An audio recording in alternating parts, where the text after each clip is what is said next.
ļoti banāli tas ir, bet cilvēks pasauli redz kā projekciju divdimensionāli, tīri.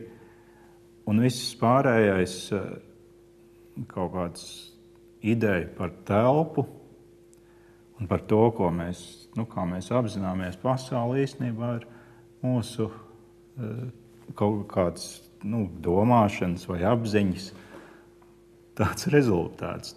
Jo līdz ar to bet mēs esam ieraduši to uztvert tik pašsaprotam redzēšanu. Mēs skatāmies, bet īstenībā iespējams, ka neredzam daudz ko. Un tad tas varētu būt kaut kāds tas pamats īstenībā visiem šiem maniem pēdējā laika darbiem.